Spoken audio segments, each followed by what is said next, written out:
Hello everyone. Welcome to this online tutorial of class 12 informatics practices with a target to secure 100% marks in CBSE 2021. Today we are going to talk about more operations on data frames. Let's go with the code. Import pandas as P subclass TOT 184610. So I have created one data frame D with a dictionary of three columns: subject, class and total strength. In subject I have taken three subjects: IP, CS and IT. In class I have taken 12, 11 and 10, and in total strength I have taken the student strength as 184610.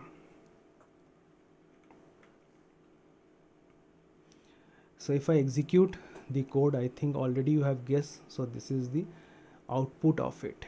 So we'll restart. Get a subset of a data frame. Now starting index is 1 and end there is no index. So it will start from 1 and execute till the end. Let us start, check the output. So you'll see that it starts from row index 1 and it will continue till end. So only one more row index left, that is 2. So 1 and 2 is executed. Single value by row and column. So I have taken ILOC.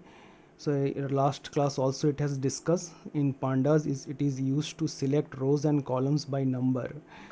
So without number this doesn't get. So 0 is first list, comma 0 is the second list. So first one represents the row, second one represents the column. So it is single value of row and column. So this will give us row index 0 and column index 0 means sub is the column name. So it will execute IP as the value. Single value by row and column levels. So this is otherwise also called as level indexing or indexing with levels. So while indexing with levels, ILOC cannot be taken because ILOC always take number. For this we required LOC. So I have written print d.loc. 0 is the row index and CLS is the column name. So it will display the element that belongs to the column name CLS with row index 0, and that is 12. Single row of subset of rows. Now this is one of the single row that is execute, and that is the subset of all the other rows. So if I execute it, so there are 3 rows 0, 1, 2. Out of those 3 rows only one row is executed, that is row 2 with the elements IT 10 and 110.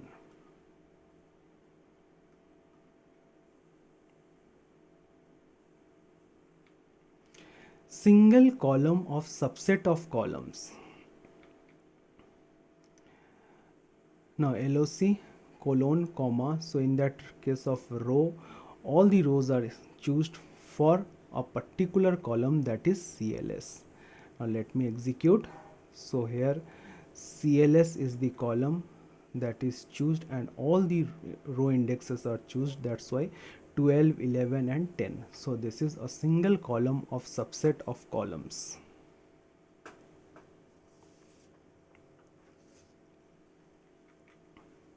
Now select rows and columns. So 1 comma CLS. So definitely it will go with row index 1 and column name as CLS. So the value comes to be 11.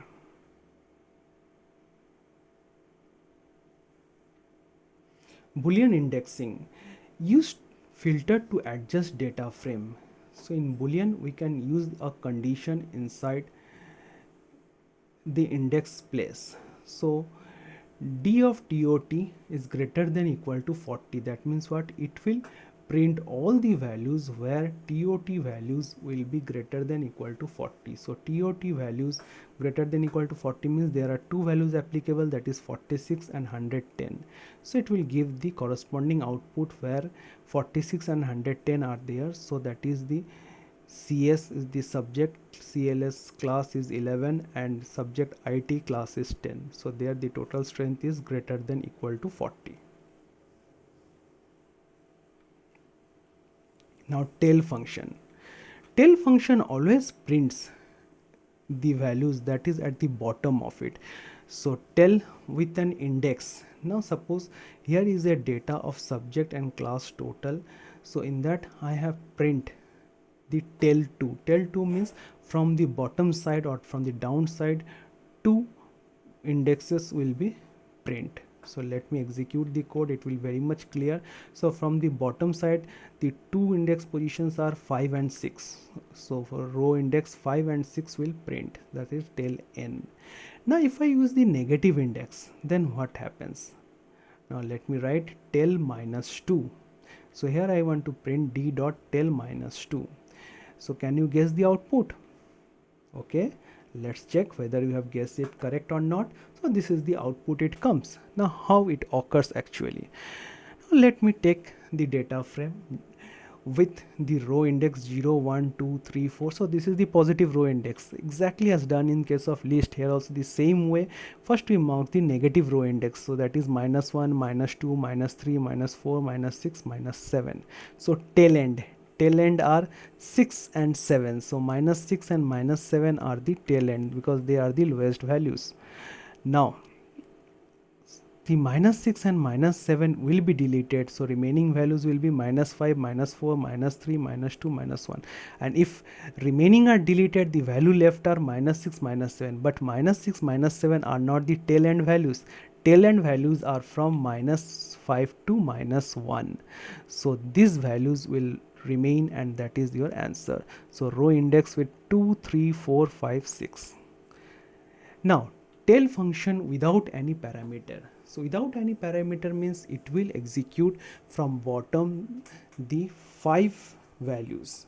So 5 position of index will be displaced from the bottom position. So 5 position means in this case the values are 0, 1, 2, 3, 4, 5, 6. So from bottom 6, 5, 4, 3, 2. So this is the last 5 position will be executed. Exactly in the same way head function occurs. Head n means up to that position from the starting part. Now not it is from the bottom, that is from the beginning part.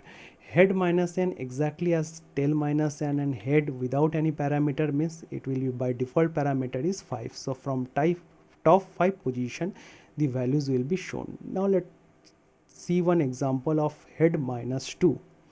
So head minus 2 means exactly same way. This is the output. I think now you have guessed. So let us execute the data frame here. So this is the data frame with positive index 0, 1, 2, 3, 4, 5, 6. Now let us execute with the negative index minus 1, minus 2, minus 3, minus 4, minus 6 and minus 7. So head minus 2. So from starting top 2 position means minus 1 and minus 2 position. Now if minus and minus 2 position will be removed, so remaining in the head position are minus 7 to minus 3. But if as in case of positive index we are doing that, minus 3 to minus 7 will be the head value, then the removed value will be minus 1, minus 2. But if we take minus 2 and minus 2 value as the starting value, but as per positive indexing they are in the bottom side, always that should be in the top side. So based on that fact, so values chosen from minus 7 to minus 3. So this is the answer for head function with negative parameter.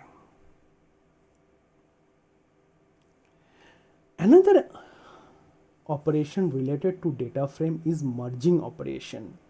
Two data frames might hold different kinds of information about the same entity and linked by some common feature or column. In this section, we'll practice using merge function of pandas. Let create a data frame D1 that contains subject and monthly test 1 marks. Similarly, another data frame D2 is created with subject and monthly test 2 marks. Now let us use this syntax to merge. D3 equal to p dot merge D1 comma D2. Now let me print D3 how it executes. Now you will find that first D1 is print, then D2 is print, then it is the D3, that is the merge.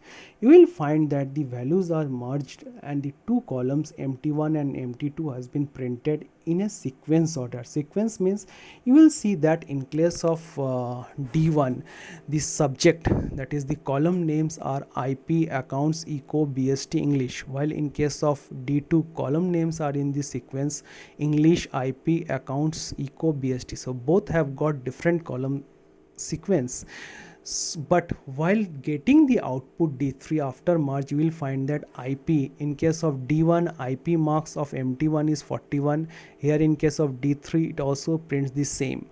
In case of D2, IP marks of MT2 is 45. You will find that here also it prints 45.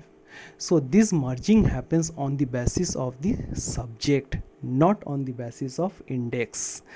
So this is the important point to note. The merge always occurs on the basis of the column name.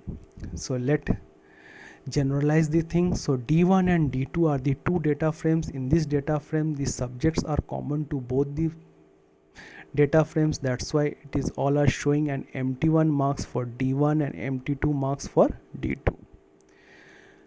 Now let us change the name of the subject in D2. Now I have changed the name of the subject D2 with history, political science and geography, so that English and IP are common to D1 and D2. Now D1 and D2 merge, so by default it is merged with a distinct value, as we have seen in the previous case. Now for that we can also use another parameter called on. So my merging will be basis of the column name subject. So on equal to sub. Let me execute the command. Now you will find that the merging has been done on the basis of subject. So which subject are choose? Only the common subject. Now if I see in D1, D2, common subjects are IP and English, whereas the uncommon subject accounts, eco, BST, history, pol science and geography are not shown. So this is the merging of two things where both the common things are being merged. So this type of merging are also known as inner merging. We'll discuss it little later. Before that, let me introduce another command, how equal to outer. Now how equal to outer, how it actually shows. Let me execute the code. Now you will find that it gives the output where MT1 and MT2 will be showing the marks for all the subjects. Now if I combine D1 and D2, so all total there are 8 subjects, out of which IP and English are common to both, whereas accounts, eco, BST, history, political science and geography are not common.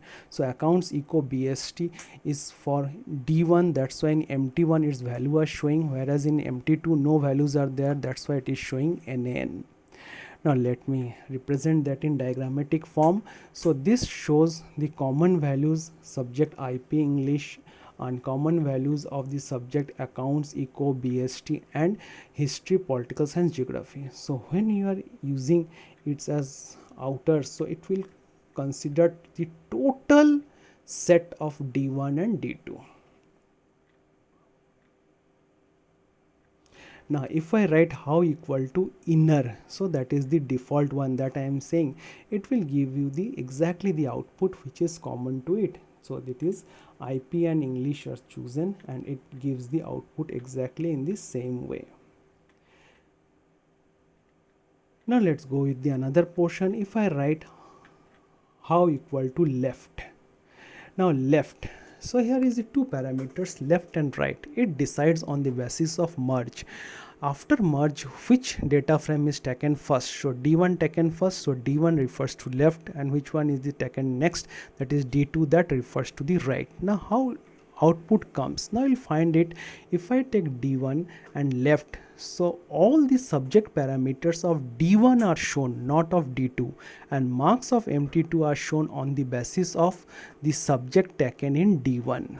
So better we can understand, if I take D1 and D2 are the two data frames where common subjects are IP and English, D1 has the subjects accounts echo BST. So in case of left, so all the parameters of left are shown, means IP, English, accounts, echo, BST. On the basis of its, their MT1 and MT2 marks are shown. Where there is no marks, it is showing NaN.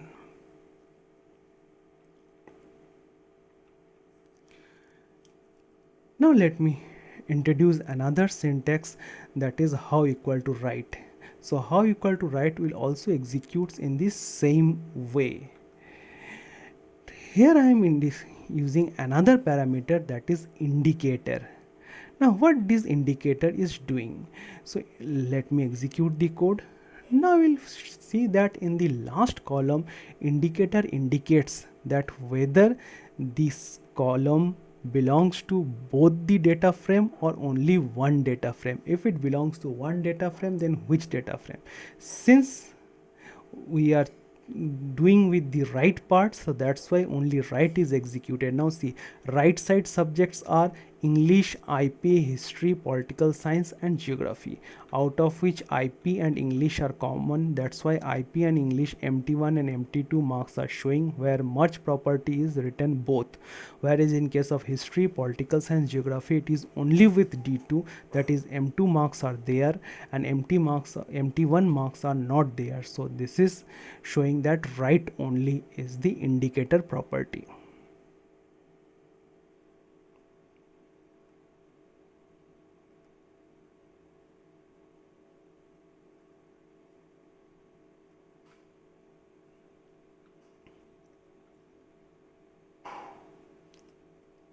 Okay, so now again come back with how equal to write. Now here we use that same indicator equal to true, so it will gives you in the both way. Now we'll go with another function, that is called suffixes. So let me write the code with same subject, with now 5 subject I have taken, IP, accounts, echo, BST. Now here we have merged it. So that is MT1 and MT2, both the marks are there in data frame D1. Now again another data frame D2 is created with the subjects English, IP, history, political science and geography, with the marks of monthly test 1 and monthly test 2. So MT1 and MT2. Now if I return D3 equal to P dot merge D1 and D2 on the basis of subject. So let us execute the code. So on the basis of subject, if it is execute, now you see the common subject to both is English and IP. So that's why the two subjects are discussed. Now MT1, here is one thing indicated, that is underscore X, then MT2 underscore X. So X represents the first data frame, that is the left side of the data frame. So you see IP marks of MT1 X is means data frame 1, that is D1, that is 41, and MT2 X, that is D2, that is 40. Similarly MT1 Y, MT2 Y, that represents the data frame D2, and IP marks are 45, 14. Exactly in the same way English marks also you can clarify. From D1 it is 39, 29, and from D2 that is 40, 41. So X and Y are represented the suffixes where it wants. Now this by default I want to label my own way. So what I write in the code, I'll write suffixes equal to D1 comma D2. So in place of now X1, D1 will come, in place of X2 now D2 will come. Now let me execute the code. Now you'll find out here this is the suffixes where it is written MT1 D1, that represents D1, MT2 D1, that represents the monthly test 2 marks of data frame D1. Similarly MT1 D2 monthly test 1 marks of data frame D2, and similarly monthly test 2 marks of data frame D2. So this is the representation of suffixes.